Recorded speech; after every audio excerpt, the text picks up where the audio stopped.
guys down a little bit. Let's see. Bear with me.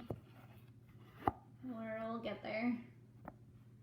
You guys, perfect. Okay, there we go. Woohoo! Yay! All right. Hi everyone, and welcome to DIY Crafts. So today, as promised, we are continuing with our upcycled crafts. And in honor of Earth Day and Mother's Day, which is coming up fairly soon, I thought it would be a really good and almost perfect weather day actually to do it, to make seed bombs. So I have here a sample of a seed bomb that I made. It is not completely dry yet, but you'll see it's a cute little heart-shaped seed bomb, and it is in the colors of the earth. So it's got some white, some green, some blue in there. And basically, as soon as this dries, you can either give it as a gift to your mother for Mother's Day, or you can gift it to your yard, or your neighbor's yard, or your friends, and basically just toss it where you want the flowers to sprout. So everything that a flower needs to germinate and flower is right here. It's got paper, and the paper is going to get saturated and then decompose, and as that happens, the flowers and seeds are going to emerge. So I'm going to show you guys how to make this really cute thing. Seed bombs are really cool, and you can make them in any shape or size that you want. I already have a mold here, so I'm going to use this heart-shaped mold, which I think you guys have seen me use before. You can use a round mold, you can use whatever mold you want. You can even use cupcake tins, those work perfectly as well. The science behind it is the same no matter what mold you use. So things you're going to need. You're going to need a mold of some sort, or your hands. Your hands work fine. You can make a round ball, that works too. You're going to need paper. For this one, I decided to use construction paper just because of the colors. So I got blue, I got green, and I have like a grayish blue color. And then what you're going to want to do is you're going to want to cut up all of that construction paper. So I've gone ahead and painstakingly cut up all the construction paper already, so you guys don't have to watch me do it. And then what you're going to want to do is add your crumbled pieces of construction paper here to a bowl of warm water. Doesn't have to be super hot, doesn't have to be super cold. I am going to put gloves on because if you've ever worked with construction paper before, you'll know that it is dyed, and the dyes will definitely bleach your fingers. As my office mates can attest, my fingers were blue yesterday from making these cute blue hearts. So gloves today so I don't have blue fingers. And once you put it in warm water, you can go ahead and kind of mix it around a little. You may need to add more water, you may need to add less water. The goal here is just to saturate the paper entirely. So I thought I was going to be really cool and be able to make this by just putting the paper in water, squeezing it out, and putting it in my mold. Unfortunately, it doesn't work that way.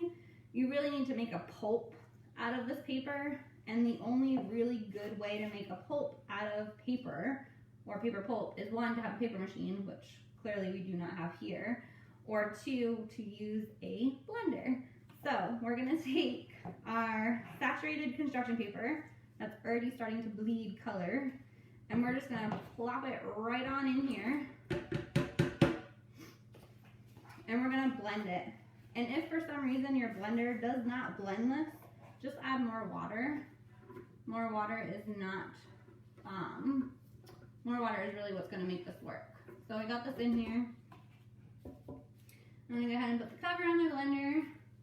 You guys can all block your ears for half a second. It's only gonna take 2 seconds to blend. So you'll notice, see how the paper is not moving here? If that happens to you, just add more water.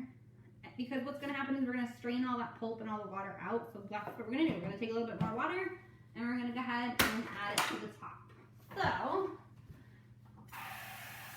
let's go ahead and add a little bit more water here.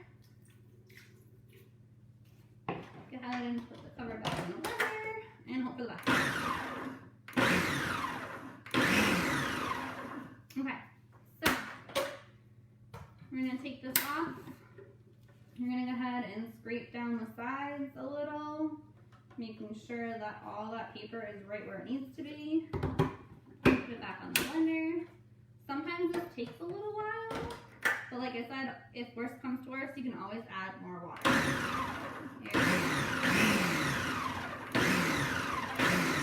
Alright, and add a little bit more water. There we go. And I'm gonna add the spatula, if I can find one. Scrape down the sides. Go. Rubber spatula. Scrape down the sides a little, because we really want to make sure that that paper is getting pulverized. We want paper pulp. If you've ever made paper mache, pretty much the same style. You want paper pulp, or paper clay for that matter. So this is a good DIY craft how-to, because once you learn how to pulverize paper or make paper pulp, you can use it for quite a lot of different crafts.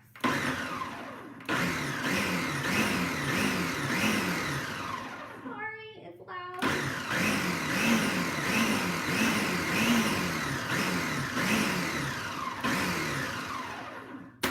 Alright, so we're getting there. A couple more little pulses and it should be good to go. Once again, I've tried it with just cutting the paper up and putting it into pieces. It just doesn't work that well. You really need paper that's been pulped, especially if you're making a floral paper as opposed to a seed bomb. Seed bombs are a little bit easier. Floral paper, you actually have to like lay down flat and let it dry, and it's a little bit more complicated. Same basic recipe though, pulping the paper.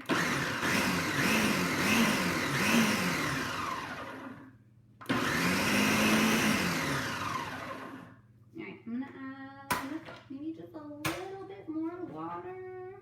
Let's see here. That's looking pretty good. It's actually looking really good. So what we're going to do, we're going to scrape it down to the bottom, and we'll pulse it one more time, and then I'll take it out and show you guys what it looks like. And then we'll get to crafting.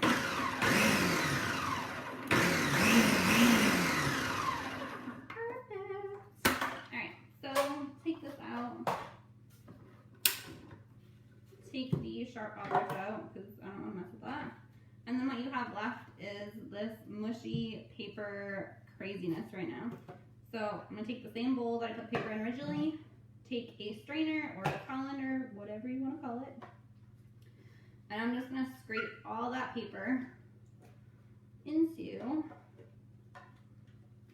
this and let the water drip out a little. Put this off to the side, and then what you can do is you can just kind of squish the paper down the bottom. You want to get a good amount of that water out. So you can see it's very pulverized. Go ahead and just squish it out. You can either pick it up, drop it in a ball, and squeeze it. See all that water that comes out? You don't want your paper super saturated. Otherwise, what's going to happen is your seeds are going to germinate before you're ready to give it as a gift, and you'll be giving a growing seed bomb to your mother, your friend, or whoever you decide to give it to.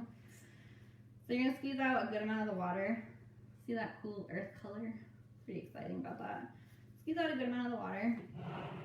And then you're going to take your mold. You're going to fill the mold halfway with this delightful paper pulp that you've created. So you want to press down really hard into the mold to make sure that the paper pulp fuses together. So you're going to squish it pretty good down there. And what I like to do is I like to do a couple. So I'm going to use half of this ball of paper, and I'm going to go ahead and squeeze this into the mold like this. And again, just make sure you're pushing the paper down as far as possible and squishing it together to help fuse it together. So when you put it in there, it looks like this. Make sure all your little spaces are closed. And again, if you want, you can use any mold that you want. It does not have to be heart-shaped. It can be round. You don't even actually technically have to use a mold if you don't want to. You can basically form a ball in your hands like so, and then open it in half, add some seeds in there, fuse it back together, squish it, and then you have a little round seed bomb that you'll just let dry, and you'll give a literal ball, if you will, to whoever you want to give this to. Alrighty, so one more heart I'm going to fill up. Make sure you squish it down pretty good. Once again, you really want it to fuse together. If you don't push it down well, what ends up happening is it cracks as it dries, and you really want it to fuse together. So, squishing this together. There we go. Now what I'm going to do is I have a package of wildflower seeds, and all I'm going to do is I'm going to sprinkle a couple of these wildflower seeds on each of these. As many as you think appropriate. Ooh, that's a lot. So, this way I'm going to go empty that. My wildflower seeds. And then I'm going to take more paper pulp and put it down on top of those seeds and really, really squish it because I want this to fuse with that bottom layer. So I'm really going to squish it good, make sure it's all connected. Same thing, and just repeat that for each one of these hearts that you just did. So make sure that it is all covered. So basically what you're doing is you're sandwiching your seeds in between two pulp papered pieces. So squish down pretty hard again. One, because you want to see if you can get as much water out of there as possible. So what I do is I like to squish it pretty well. Make sure it's well pulped and it's not going to fall apart. And make sure that it actually looks like it should, nice and heart-shaped there. So I'm just going to squish this down a little bit more. Really want to make sure it stays together. And so this is the same thing. If you were making like paper sheets, you would just flatten this in a flat square pan, maybe like an 8x8 or something like that. And what you're going to do then, you take a paper towel and you're just going to squish it again and try and get as much water out of there as possible. As you can see, there's still quite a lot of water in there. So I don't want my seeds to germinate. So now that my paper is all fused together, I'm just going to try and take out some of that extra water. And that's pretty much it. You're going to wait maybe like 4 to 6 hours and then flip your mold over and take your paper out and then put it on a rack like this to continue drying. So as you can see here, these ones are still pretty wet, but once they are dry, this will be your seed bomb that you can just toss into the wild, or insert it into a cute little card, wrap it with some fancy paper, shrink wrap, anything like that, and you can give it to your mother for Mother's Day to toss in her garden, as opposed to giving her flowers that will die in a few weeks. These will last for the summer. Wildflowers are annuals for the most part. Some annuals, some wildflowers do have some perennials in it, so maybe you'll get lucky, but it's still pretty cool to give it to your mom and have her watch your love grow. So that's pretty much it. I'm just going to leave them in here, let them dry away, wait a couple hours, again like 4 to 6 hours, let them dry in the mold, and then help them along by putting them on a drying rack. And once they are dry, they are good to go. You can toss them, you can give them to people, whatever it is you want to do. So I hope you all enjoyed this wonderful, super easy recycled craft, because we're recycling paper. And we're helping the environment by planting flowers and saving the bees, because we're giving them pollinating plants to pollinate. So hope you enjoyed this. I'll see you guys all next week. And just as an update for last week's pallet planter, I will tell you all that I put all my plants in the pallet planter and a day later it decided to snow. So we'll see if any of my plants survived. I did do frost-resistant plants, so until they start popping, I'll just keep updating you until I can give you guys a picture. Until next week, bye guys.